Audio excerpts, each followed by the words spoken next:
એટલે મારે ખેડૂતોને બે હાથ જોડીને વિનંતી છે કે આવા લે ભાગુને છે ને અને આને ગામમાં આવે ને આને સંપલાવાળી કરો મોકલી છે ને એના પેટ ભરવા માટે મુદ્દા ઉઠા. ખેડૂત માટે કોઈ નથી ભાઈ. વિધાનસભામાં જઈને ઓલાને કે તું 8 પાસ છો તું આમ છો તેમ છો. પછી તું સૈતર વસાવન ત્યાં કણે ધોડીને ગયો તો એનો કેસ તે લીધો હાથમાં. ભાઈ તને ટિકિટની ભલામણ કરવાની તમને વિધાનસભામાં મોકલ્યા છે બધાને. હે તમારા ડોહા તમને ખેડૂતના પ્રશ્નો હારુંથી મોકલ્યા છે કે અમારા ખેડૂતના દીકરા, માલધારીના દીકરા, ગરીબ માણસોના દીકરા વાડીએ રાતને દી રહેશે, માલઢોર ચારવા જાય છે, એની ઉપર દીપડા, હાવદ, આ જંગલી પ્રાણીઓ. આ તમને કહું તી પેલા એક ભૂંડે એક લગાડી દીધું હતું ખબર, એને બિચારાને હડકવા ઉપડ્યો હતો ને માણસનું એ નવયુવાન હતો, 20-25 વર્ષની ઉંમર હશે, એનું મૃત્યુ થઈ ગયું હતું. આ માટે તો તમે કોઈ બોલતા નથી. તમારે ખોટી ફાકા ફોજિયાતી કર્યું ને 8 પાસ ને ફલાણું. એટલે ભાઈ 8 પાસ હોય, 2 પાસ હોય, 3 પાસ હોય, એ તારા બાપનું શું જાય છે?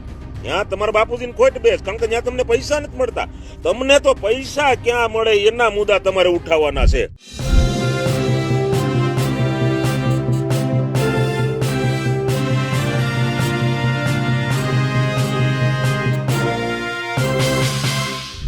વિધાનસભામાં શું થઈ રહ્યું છે? કોઈ ધારાસભ્યને ક્રિકેટની ટિકિટ જોઈએ તો કોઈ પોતાને LLB ગણાવી રહ્યા છે તો બીજાને ધોરણ 8મું પાસ કહી રહ્યા છે.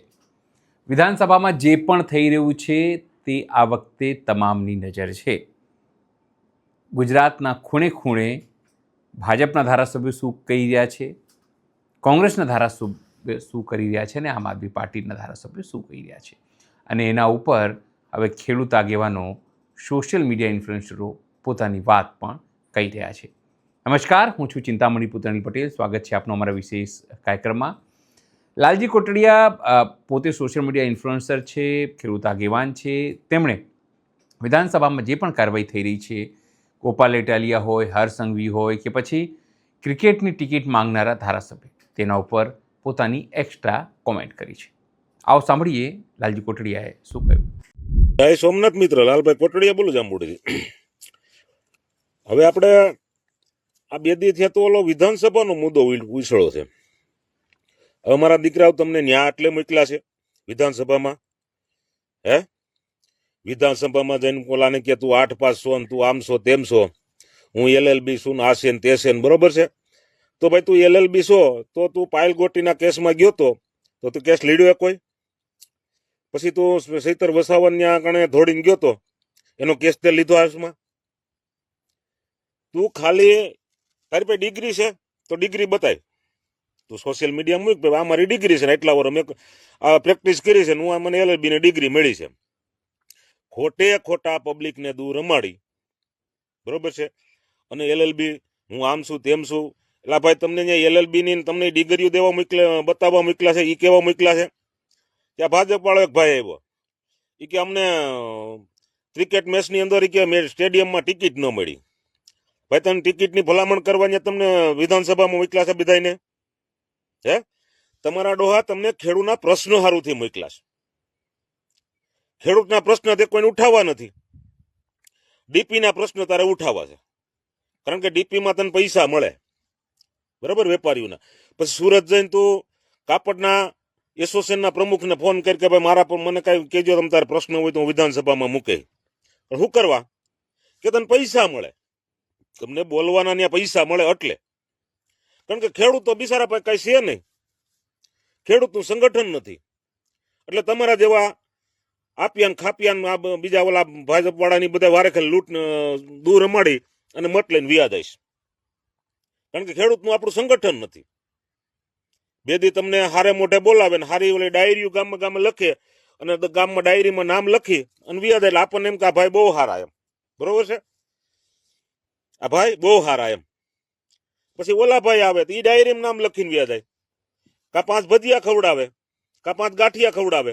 અને આને નવી પેટર્ન ચાલુ કરી, ગામ દીઠ 2 જણાને લઈ જાય વિધાનસભા દેખાડવા, બરોબર?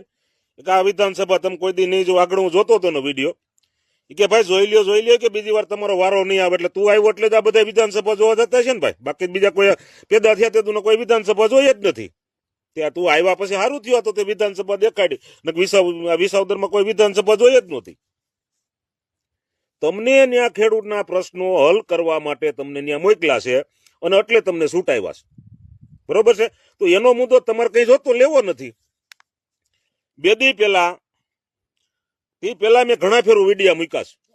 આ તમારા રમકડાના, તમારા ભૂંડ, તમારા રોજડા, દીપડા, હાવજ અને આ જંગલી પ્રાણીઓના. એટલે ભાઈ કાયમી માટે કોક દિવસ એવો ખાલી જાય છે આ અમરેલી, જુનાગઢ, સોમનાથ, કે ભાઈ ત્યાં દીપડાનો કે હાવજનો એટેક ન થાય. એના માટે તમારા દીકરા કોઈ મુદ્દા ઉઠાવતા નથી.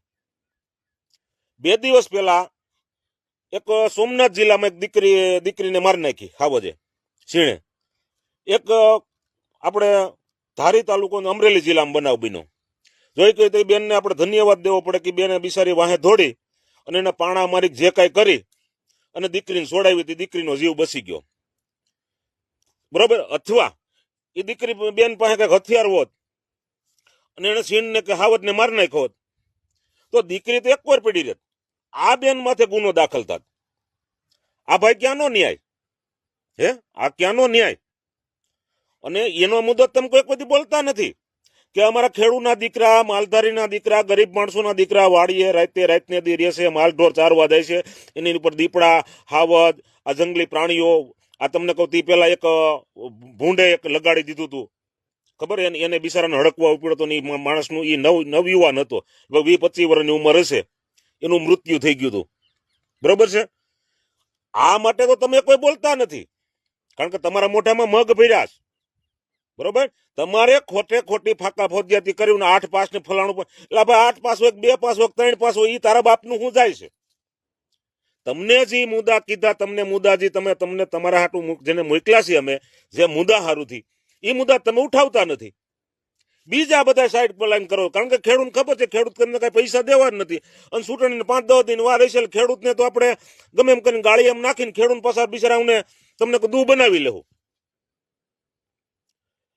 આ સાલીથી 50 ગામડા છે, અમરેલી તાલુકો, ખાંભા તાલુકો, પછી તમને કહું વિસાવદર તાલુકો, તાલાળા તાલુકોના આ 50-60 ગામડા છે. એમને સૌની યોજનાનું પાણી નથી મળતું.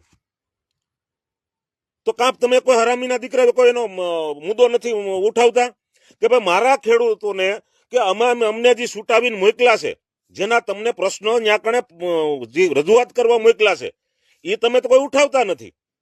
કારણ કે ત્યાં તમારા બાપને ખોટ બેસ, ત્યાં તમારા બાપુજીને ખોટ બેસ, કારણ કે ત્યાં તમને પૈસા નથી મળતા. ખેડૂતના મુદ્દા ઉઠાવવા માટે તમને પૈસા નથી મળતા.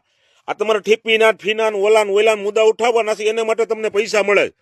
આ 5-5, 7-8 વર્ષ થયા ખેડૂતોને તમને કહું લાઇટ બિલ, લાઇટ કનેક્શન માટે બિચારા હેરાન થાય છે. બોર્ડરના એને સીપીન ફીપીન ઓલું બધું નડે છે. તો ભાઈ ત્યાં તમારે બધાને કઈ બોલવું નથી, કારણ કે ખેડૂતનો દીકરો અને લાઇટ કનેક્શન આવશે તો ઉત્પાદન કરીને એ ગુજરાત ભારતની જનતાના પેટ ભરશે. તો એના માટે તમે કોઈ નથી બોલતા કે ભાઈ ખેડૂતને કનેક્શન તમે આપી દો, કારણ કે તમારી જવાબ તમારે એ વિષયમાં નથી આવતું. તમને તો પૈસા ક્યાં મળે એના મુદ્દા તમારે ઉઠાવવાના છે, જેના પૈસા મળે એના. બાકી ખેડૂતના મુદ્દા ઉઠાવવા તમે પેદા નથી થયા. તમે ખેડૂતને દૂ બનાવવા જ પેદા થયા છો. બરોબર? આવા લગભગ 80-90% ધારાસભ્ય છે, સંસદ એટલા છે, બધા ખેડૂતનો મુદ્દો કોઈ ઉઠાવવા વાળો નથી. એટલે મારે ખેડૂતોને 2 હાથ જોડીને વિનંતી છે કે આવા લેહ ભાગુને છે ને આને ગામમાં આવે ને આને સંપલા વાળી કરો. આ સંપલા જોક ને જૂતા જોક છે. ખેડૂતનો એક પણ દીકરા મુદ્દો નથી ઉઠાવતા. આમાં મારા ભાઈ દીકરાઓને આ બોર્ડર માથે કેટલા હેરાન કરે છે, જંગલ ખાતા વાળા કેટલા જનાવર હેરાન કરે છે.